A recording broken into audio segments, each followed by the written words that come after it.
Selamat datang di channel Cerita Cinta. Channelnya cerita cinta romantis. Disclaimer. Cerita ini hanya fiktif.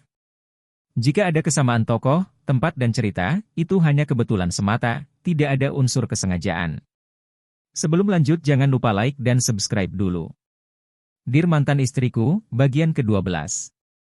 Jadi, saya hanya bagian luar saja, tanyaku. Pak Bayu mengangguk. Iya. Sejak tadi tak kulihat ada satupun orang bekerja. Hanya satpam yang berjaga di depan, juga Dewi yang menyuguhiku segelas air begitu di dalam rumah. Saya ada banyak urusan proyek. 1 jam lagi saya berangkat. Besok, Mas Adit sudah bisa mulai bekerja. Saya sudah bilang ke satpam. Mas Adit nggak usah khawatir. Rozak bisa jadi teman kerja yang baik. Pak Bayu melihat kembali pergelangan tangannya. Benda bulat yang berdetak menunjukkan angka mendekati 10. Saya harus pergi. Mas Adit bisa pindahan hari ini. Mari saya antar ke kamar. Kugelengkan kepala dengan cepat. Pak, kalau saya pulang pergi saja, bagaimana? Tanyaku. Bagaimana mungkin Pak Bayu begitu percaya? Apakah tak khawatir jika aku berbuat yang tidak-tidak jika harus tinggal di sini? Mencuri misalnya? Kenapa harus pulang pergi? Sudah, di sini saja tinggalnya. Saya percaya sama Mas Adit. Pak Bayu tersenyum ramah. Aku jadi tak enak sendiri karena sudah membawa niat yang buruk sejak awal. Bagaimana? Tanya Pak Bayu.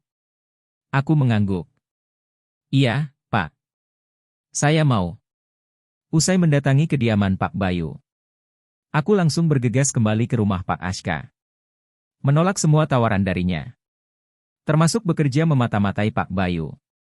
Aku percaya 100% pada atasanku itu. Dari dulu beliau memang baik. Jadi, Pak Adit mau mundur? Gak jadi melanjutkan proyek dari saya? Tanya Pak Aska. Aku menggeleng. Menolak permintaannya sebelum ini. Lagian, aku takut dengan pekerjaan seperti itu. Sekalipun dibayar mahal. Rasanya seperti tak berkah saja. Saya tidak bisa, Pak. Saya tidak ada urusan dengan masalah Pak Aska dan Pak Bayu. Oh, begitu. Lalu, pekerjaan Pak Adit setelah ini apa? Menerima tawaran Pak Bayu? Aku mengangguk dan dibalas senyum simpul oleh Pak Aska. Lucukah? Bukankah itu aku menerima yang mana? Silakan saja Pak Adit mau memilih yang mana. Itu hak Bapak. Tapi, Pak Aska menjeda kalimatnya. Beliau menatapku. Tawaran saya berlaku sampai kapanpun. Saya sangat berharap Bapak bisa membantu banyak. Tapi, kalau tak mau, saya tidak masalah. Perbincangan pun berakhir. Pak Aska tak memaksa. Aku bebas untuk memilih dan menerima pekerjaan dari Pak Bayu menjadi pilihanku. Selepas asyar, kembali aku mendatangi kediaman Pak Bayu. Kali ini sambil membawa beberapa barang-barangku. Tak banyak, hanya 1 tas ransel saja. Barang-barang pemberian Pak Aska tak kubawa. Meski beliau ikhlas memberinya, tapi kurasakan ada yang janggal. Jangan-jangan beliau ingin menyuapku? Semoga langkah ini tak salah. Aku murni bekerja di sini. Tanpa embel-embel yang lain. Termasuk ingin dekat lagi dengan Dewi. Tidak. Dia kini adalah istri atasanku. Aku tak boleh begitu. Segini aja, Pak, tanya Rozak setelah melihatku tak membawa apa-apa. Hanya tas ransel yang bertengger di belakang punggung saja. Iya. Aku tersenyum ke arahnya. Mari saya antar ke dalam. Pak Bayu sudah keluar sejak tadi. Biasanya beliau pulang malam. Oh, iya. Kata Pak Bayu, besok Pak Adit sudah bisa mulai kerjanya. Rozak menjelaskan. Sekali lagi aku tersenyum seraya menganggukkan kepala paham. Aku langsung bergegas mengikuti Rozak ke dalam kamar. Dari arah ruang tamu, tampak 2 anak kecil sedang berlarian. Laki dan perempuan. Perasaan tadi sore tak ada. Kulihat juga Dewi bersama mereka. Dek, apakah itu anak-anak Dewi dengan Pak Bayu? Duh, betapa bahagianya ia setelah menikah. Dikaruniai anak-anak yang lucu dan menggemaskan. Aku tersenyum turut merasakan bahagia tak terkira. Aku tak salah. Ia pasti sudah sangat bahagia dengan kehidupan barunya. Kuembus napas pelan. Ya, aku kini sebagai pekerjanya. Tak apa. Aku ingat akan batasan diriku. Tak masalah. Ia majikan, dan aku bawahan. Bapak sudah dapat arahan dari Pak Bayu, kan terkait pekerjaannya? Tanya Rosak sambil menyerahkan kunci. Iya, sudah. Bagus. Kalau ada yang ingin ditanyakan, tanyakan saja, Pak. Jangan malu sama saya. Iya, terima kasih banyak, jawabku. Rosak lantas berlalu pergi. Tapi, sebelum itu aku kembali menanyainya. Kira-kira, Pak Bayu kapan datang? Tanyaku. Kalau itu saya kurang tahu, Pak. Biasanya sih, malam. Tapi, nggak tahu juga kalau ia datang ke rumah mantan istrinya yang dulu. Mantan istri? Bukankah sudah meninggal? Seingatku Pak Bayu adalah duda cerai mati. Mantan istri yang meninggal itu, bukan? Tanyaku memastikan. Bukan, hahaha. Rosak tertawa. Terus? Mantan istri yang kedua.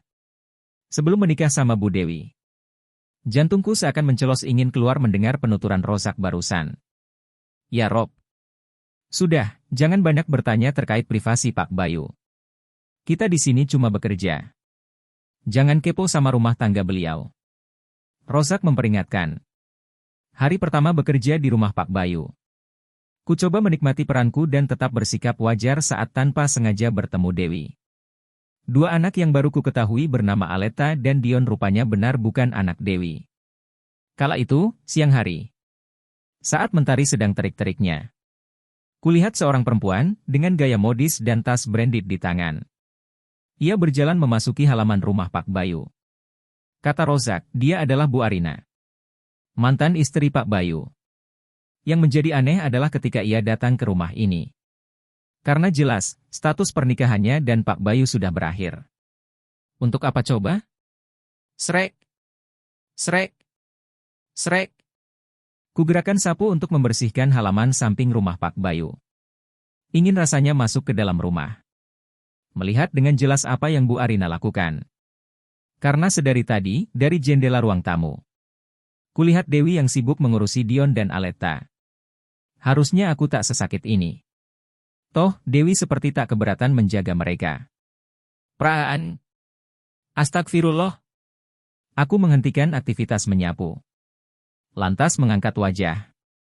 Kedua mataku membelalak saat melihat Bu Arina menunjuk-nunjuk ke arah Dewi. Kuseret langkah kaki mendekat.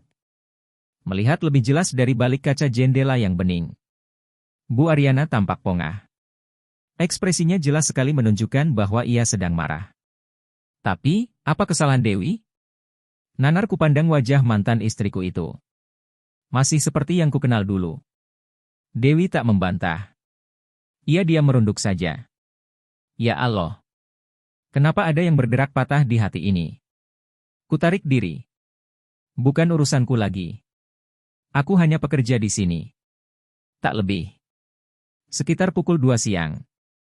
Panas masih terasa menyengat kulit, kurasakan haus di tenggorokan, minta untuk segera dibasahi. Kulangkahkan kaki meninggalkan kamar menuju dapur. Di ambang pintu, lagi-lagi kulihat mantan istriku sedang sibuk entah membuat apa. Ingin aku masuk ke dalam sana, tapi tak enak. Malu dan segan bercampur jadi satu. Tapi kalau diam di sini, aku tak tahan dengan rasa haus yang menyiksa sejak tadi. Lekas aku berpaling hendak meninggalkan dapur. Astagfirullah, pekik Dewi dari dalam sana. Aku menoleh, ia memegangi jemari tangannya. Ada luka yang berdarah. Entah kenapa aku justru melesat masuk mendekati, bukan justru membiarkan dan berlalu pergi. Kenapa, Wi? Ibu, tanyaku gugup. Bisa-bisanya hanya menyebut nama. Ia kini istri atasanku. Tepatnya majikanku. Gak apa-apa, sahut Dewi sambil bergerak meninggalkanku. Kuikuti arahnya. Ia berjalan menuju kotak obat yang diletakkan dekat dengan daun pintu. Aku diabaikan. Kutarik segaris senyuman. Pahit rasanya. Ah, bodohnya kenapa aku masih di sini? Kulangkahkan kaki menuju tempat air minum. Mengambilnya untuk membasahi tenggorokanku yang kering. Mas, maaf, tolong bukakan ini. Bersambung.